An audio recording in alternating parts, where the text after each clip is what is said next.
भारत में मुकीम एक पाकिस्तानी खातून को वतन वापस आने के लिए भारतीय हुक्काम की तरफ से इजाजत नहीं दी जा रही। कुबरा गिलानी अपने शौहर से अलहदगी के बाद वापस पाकिस्तान आना चाहती है, लेकिन भारतीय वजारत दाखिला की जानिब से इससे क्लियरेंस नहीं दी जा रही।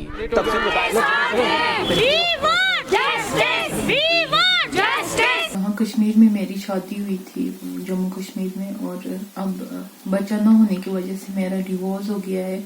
तो यहाँ पे बहुत परेशानियों का सामना करना पड़ रहा है।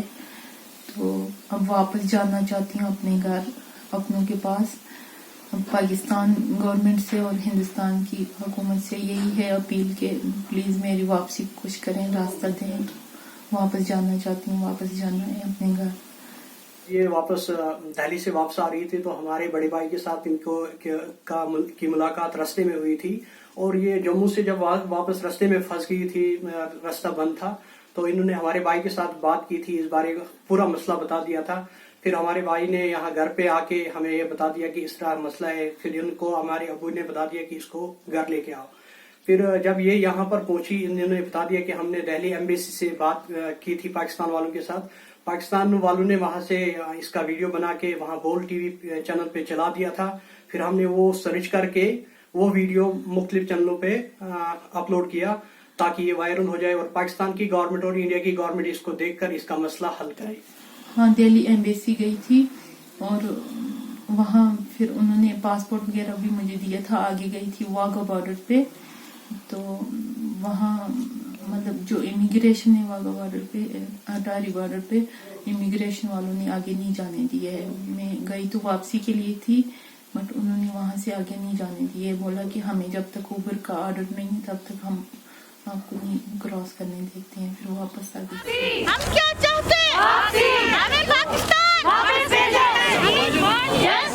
हमारी मांगे पूरी करो। हमारे जमा होने का मकसद यहाँ पर ये है कि हम सबके तमाम लोगों के मुश्तरका मसाइल हैं। हम उमर अब्दुल्ला साहब की अनाउंस करदा रिहेबिलिटेशन पॉलिसी के तहत यहाँ पर वापस आए, जो कि 2010 में अनाउंस की गई। और ये ज़ाहिर इंडियन गवर्नमेंट की तरफ से पॉलिसी अनाउंस की गई थी। जो लोग यहाँ से मिलिटेंसी से इफ़ेक्ट होकर यहाँ से चले गए हैं वहाँ पाकिस्तान बॉर्डर क्रॉस करके, तो वो यहाँ पर वापस आ सकते हैं और एक इज़्ज़त वाली ज़िंदगी और पुरसकून ज़िंदगी और अच्छी ज़िंदगी गुजार सकते हैं। तो जब उन्होंने ये पॉलिसी अनाउंस की तो जाहिर है कि ये हमारे ही लोगों के लिए थी। तो जब ये ऐलान किया गया तो इस ऐलान ने तमाम लोगों के दिलों में अपने वतन की मोहब्बत को दोबारा से पैदा किया। तो और ये फिर ये लोग वापस यहाँ आए। तो ये जो यहाँ से वहाँ गए थे, सिंगल गए थे, लेकिन इन्होंने वहाँ पर पाकिस्तान में मुजफ्फराबाद में, कराची में, लाहौर में और पाकिस्तान के बहुत सारे शहरों में ये क़याम इन्होंने किया। तो वहाँ की ख़वातीन से शादी की तो ज़ाहिर है किसी को 10 साल, 15 साल, 20 साल वहाँ हो चुके थे रहते हुए। तो जाहिर है कि अपनी अपनी फैमिलीज़ को लेके यहाँ पे हम सब ये सारे मर्द हजरात वापस आए जिनका ताल्लुक़ यहीं कश्मीर से है। हमारा जो ताल्लुक़ है बेसिकली पाकिस्तान से है। तो हम यहाँ पाकिस्तान में हमारी शादी हुई है। जो लड़के यहाँ से पाकिस्तान गए थे उनके साथ हमारी शादी हुई। फिर हम लोग कुछ अर्सा के बाद, शादी के चंद सालों के बाद हिंदुस्तान चले आए। अब यहाँ हम कश्मीर में मुकीम हैं। तो हमारी बहुत सारी ख़वातीन हैं, जिनमें से कुछ ख़वातीन को 10 साल हो गए, कुछ को 12 साल हो गए, कुछ को 15 साल हो गए। तो वो इतने सालों में अपने वतन वापस नहीं जा सकते।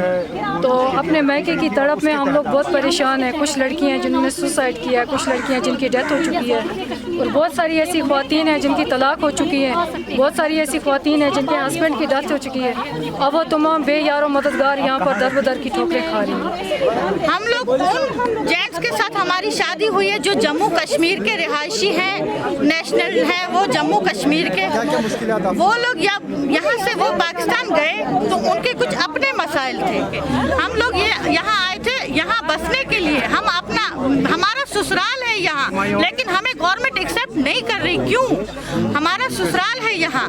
मुझे बताएं, सोनिया गांधी अगर बाहर की हैं तो उनकी शादी हो के वो हिंदुस्तान में आज वो जिस पोस्ट पे हैं वो है ना बाहर की, उनको क्यों एक्सेप्ट कर लिया गया? सोनिया गांधी भी तो बाहर से आई हैं। अगर किसी लड़की की शादी होती है तो उसको पाकिस्तान का नाम नहीं दिया जाता। जहाँ वो जिस बंदे से शादी होती है वो उसके नाम से पहचानी जाती है। हम लोग पाकिस्तानी हैं, हम मानते हैं, लेकिन हम लोग चाहते हैं कि हमें या तो आने जाने की पासपोर्ट वगैरह दिए जाए या हमें वापस पुशबैक किया जाए। हम इसलिए यहाँ जमा हुए हैं कि पाकिस्तान की लड़कियों ने शादियाँ की थी जम्मू कश्मीर के लड़कों के साथ। हम यहाँ कैद का जिंदगी गुजारने के लिए नहीं आए हैं। ये हमारे लिए कैद की जिंदगी है। गवर्नमेंट ने हमें और कौन सी सजा देनी है? इतनी लड़कियाँ फौत हो गई, कितनी लड़कियां पागल हो गई, कितनी लड़कियां डिप्रेशन में हैं। मुझे बताएं कितनी लड़कियों ने सुसाइड कर लिया। क्यों? हम लोग यहाँ मरने के लिए नहीं आए, हम लोग वापस जाना चाहते हैं। हमारी गवर्नमेंट से यही अपील है कि हमें वापस भेज दिया जाए। देखिए, प्रॉब्लम ये है कि आज मुझे 8 साल हो गए हैं, तो मैंने अपने माँ बाप में से किसी को नहीं देखा है, बहन भाइयों में से, अपने रिश्तेदारों में से मैंने किसी को नहीं देखा है। तो मुझे लगता है कि मैं तो आज अपने माँ बाप की शक्ल भी भूल चुकी हूँ। अगर मैं याद करती हूँ, अपने दिमाग पे जोर देती हूँ, तो मुझे अपने माँ बाप की शक्ल भूल चुकी है। जो मेरे वालिद साहब हैं वो 70 साल से ऊपर हैं और वो बहुत ज़्यादा बीमार हैं। मेरी वजह से वो डिप्रेशन में हैं। मेरी खाला की डेथ हो गई, मैं नहीं जा सकी। मेरे जवान भाई की डेथ हो गई, मैं नहीं जा सकी।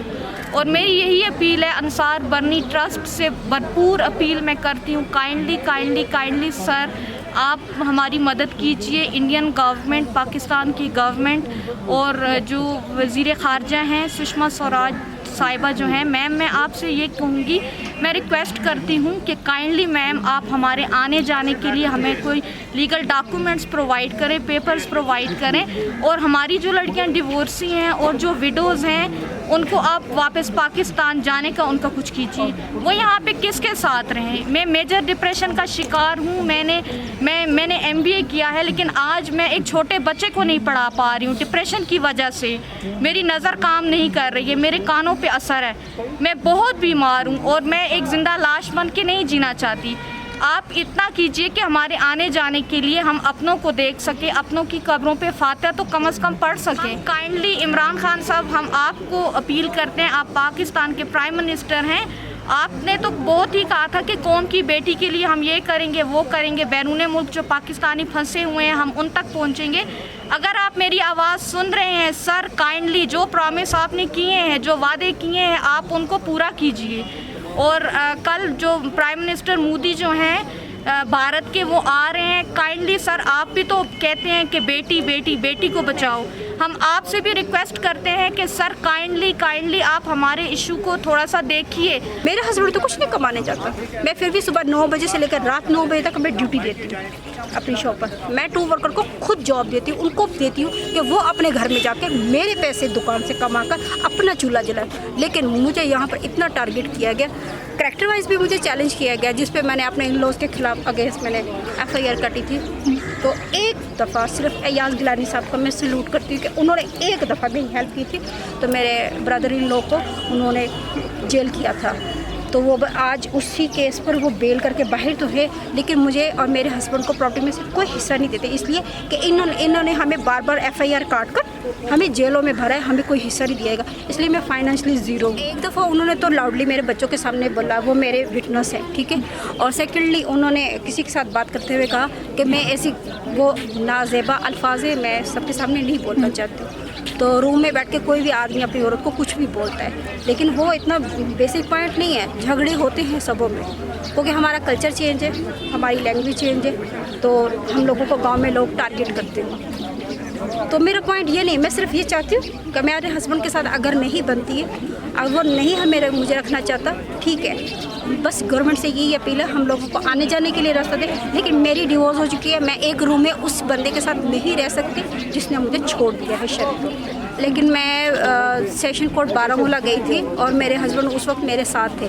तब मैं बाकायदा हस्बैंड को बोल कर गई थी कि आप मुझे छोड़ दो, मैं वापस जाना चाहती हूँ, क्योंकि आपके जो घर वाले हैं बार बार मुझे टारगेट करते हैं, कभी कहते हैं ये घटिया औरत है, कभी वैसा ऐसा बोलते कुछ भी। तो लेकिन मैं आपके साथ ठीक हूँ तो फिर ठीक है। लेकिन आज हम लोगों को उल्टा पुल्टा कह के अगर गवर्नमेंट भी बोलेगी ये इनलीगल आए हैं, हमें नेपाल का रास्ता गवर्नमेंट ने दिया था, हम खुद नहीं आए। अगर गवर्नमेंट चाहती कि आज़ाद कश्मीर में जितने भी लड़के वहाँ LOC क्रॉस करके चले गए थे, उन लोगों को चकोटी बॉर्डर से रास्ता दे सकते थे। अगर उन्होंने खुद इनलीगल रास्ता हमें दिया है, आज हमें इनलीगल क्यों कहा जाता है? मैं इन बातों में नहीं पढ़ना चाहती, मैं तो सिर्फ ये कहती कि इन यहाँ की गवर्नमेंट, इंडियन गवर्नमेंट सिर्फ इंसानी हमदर्दी के तौर पर हम लोगों को आने जाने की इजाज़त दे। वो औरतें जो यहाँ रहना चाहती हैं, अपने हस्बैंड के साथ अपना घर आबाद रखना चाहती, रहना चाहती हैं कश्मीर में या इंडिया में कहीं भी, वो रहे। लेकिन जिन लोगों के हस्बैंड नहीं रहे या वो अपने हस्बैंड के साथ थोड़ा घर में प्रॉब्लम है, वो नहीं रहना चाहती हैं, या जिनकी डिवोर्स होगी या वो बेवा हैं, उन लोगों को फाइनली फॉर लाइफ अपने घर वालों के पास उनके सुपुर्द किया जाए। तकरीबन 50-60 लेडीज़ ऐसी हैं जो बेवा हैं और डिवोर्स याफ्ता है और उनका जाना राइट बनता है। 14 की बात है, वो जून स्नोफॉल का फर्स्ट सीज़न था, तो मैं बहुत दिनों से हम फाइनेंशियली मैंने बोला ज़ीरो को मुझे घर से निकाल दिया था कि मैं इन लॉज के पुराने घर में रह रही थी, तो मुझे बहुत ज़्यादा परेशानी थी घर में खर्चे को लेकर, बच्चों के एडमिशन को लेकर, तो लेकिन मैं परेशान थी। मैंने सुसाइड किया। 8 घंटे में ICU बारामूला डिस्ट्रिक्ट हॉस्पिटल में थी, तो लेकिन किसी ने आकर ये नहीं बोला लोकल चौकी में से कि ऐसा रीज़न क्यों है। जो स्टेटमेंट मैंने छोड़ा था उस पर भी कोई एक्शन नहीं हुआ गया, उल्टा मुझे धमकाया कि आपने सुसाइड की, आपको एक्ट लगेगा और आपको पनिश किया जाएगा। तो मुझे अंडर प्रेशर करके बैठा दिया गया। फिर नेक्स्ट डे डिस्चार्ज होने के बाद मैं अपने घर आई और मैंने अपने घर में ससुराल में रहने के जाके एक ट्राई किया कि मुझे अंदर आने दिया जाए, अपने घर में रहने दिया जाए एज एक बहू। मैं इस घर की इन लॉ डॉटर हूँ, तो मुझे घुसने दिया जाए। जैसे 2 भाई पहले से रह रहे हैं, मुझे भी वहाँ पर रहने का हक है, लेकिन ऐसा नहीं हुआ है।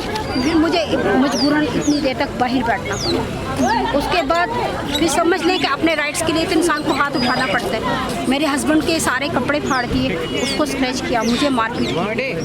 लास्ट पे ये कि बंदे को अपने डिफेंस के लिए फिर हाथ उठाना पड़ता है, तो फिर किसी ना किसी तरह मैं उसी घर में रहती हूँ। मुझे गरनी साहब से बहुत ज़्यादा उम्मीदें हैं कि वो इंसानी हमदर्दी की एक तंजीम है। वो पाकिस्तानी औरतें, जो पाकिस्तानी लोग अदर कंट्री में भी फंसे होंगे, वो सबों के लिए काम करते हैं। मुझे बहुत सारी उम्मीद है कि वो हमारी पाकिस्तानी सारी औरतों को अपने मुल्क में लाकर ही दम देंगे। मौक़िफ़ को बयान करना पड़ा। ये दोनों हुकूमतों को देखना था कि हम किसी की बेटियां हैं, हम इज़्ज़तें हैं। अगर हम इस मुल्क में आए हैं तो हम इज़्ज़त बन के आए थे। बहू इज़्ज़त बन के आती है किसी ख़ानदान के लिए, लेकिन उनकी इज़्ज़तों को रोड पे लाया गया है। हमें पुलिस कचहरियों के चक्कर लगाने पड़ते हैं, कोर्ट के चक्कर लगाने पड़ते हैं, सिर्फ अपने जस्टिस के लिए, सिर्फ इसलिए कि हम वापस जाना चाहते हैं, सिर्फ इसलिए कि हमें वापस भिजवाया जाए। अभी तो हमें लड़ना है, सबने मिल के लड़ना है। हम लोगों ने अपने हक के लिए हम लोग लड़ेंगे, कोई हमारा हक हमसे नहीं छीन सकता है। ये हमारा हक है, हमें वापस भेजा जाए। यहाँ हमारी इज्जतों का कत्लेआम हो रहा है। अभी उनका नंबर ही नहीं मिल रहा है। आप किधर हैं? अच्छा तो आप आए, आप उनको कॉल करें। मेरा जो केस है अभी तक 8 साल से मैं चक्कर लगा रहा हूँ कोर्ट का, उसमें उन्होंने 5-8 पुलिस वाले उसमें गवाह बनाए कि हमने इनको मशकूक हालत में बड़गाम के अदालत से बाहर हमें घूम कर दे अदालत में, बल्कि हम खुद उधर से आए फैमिली लेकर और इनके पास गए कि थाने अपना थाना, तो उनके साथ गए कि भाई हम वापस आ गए। और उसके बाद उन्होंने केस किया जो हम आज तक अभी तक उसको केस का फैसला नहीं कर रहे हैं। तो 5-6 पुलिस वाले उन्होंने उसमें गवाह भी बनाए, सिर्फ ये कि हमने उसको मशकूक हालत में पकड़ा। बच्चों के जो स्टेट सब्जेक्ट है वगैरह है, तो वो भी अभी तक उन्होंने कोई क्लियर करके नहीं दिया। तो दूसरा ये है कि हम इनको अपील करते हैं दोनों मुल्कों को, मेहरबानी करके कम से कम अगर वो भी कहते हैं ये कश्मीर हमारा है, हिंदुस्तान कहता है वो कश्मीर हमारा है, तो कम से कम अगर ये एक ही कश्मीर है तो हमें कश्मीर को आने जाने दें मेहरबानी करके। शायद कल वज़ीर आज़म साहब आ रहे हैं, मोदी साहब, तो उनसे भी हम अपील कर रहे हैं कम से कम अगर आएँ तो और इस मसले को हल करें। तो एक तो हमारे ये केस हमारे ख़त्म करें और दूसरा ये है कि उनको आने जाने दें, तो मेहरबानी करके हमारी भी सहूलियत हो जाए। और दूसरा ये है कि हमारे इधर कमाने का कोई अभी ज़रिया नहीं है। जो 20 साल 25 साल उधर ज़ाया करके इधर आएँ तो इधर अभी कोई किसी से गाड़ी मांगते हम चलाने के लिए, वो कहता आपके पास लाइसेंस नहीं है, हम कैसे देंगे आप पर, क्या हमारे पास आपके कोई शनाख्त नहीं है। तो लिहाजा इस तरह जो है ना काफ़ी मामले, किसी को दुकान मांगने जाते हैं वो कहता है आपके पास कौन सी सबूत है कि हम आपको दुकान दे देंगे। तो लिहाजा इस वजह से परेशानी है काफ़ी कि बच्चे पढ़ते हैं स्कूलों में, तो घर का खर्चे आपको पता है कि इतनी महंगाई इसमें हमारा पूरा नहीं हो रहा है। हमारी हालात ज़ात पर रहम कीजिए, हमें सफरी दस्तावेज़ात मुहैया करें, क्योंकि हमारे पास कोई हमारी आइडेंटिटी नहीं, हमारी शनाख्त नहीं है। आपने हमारी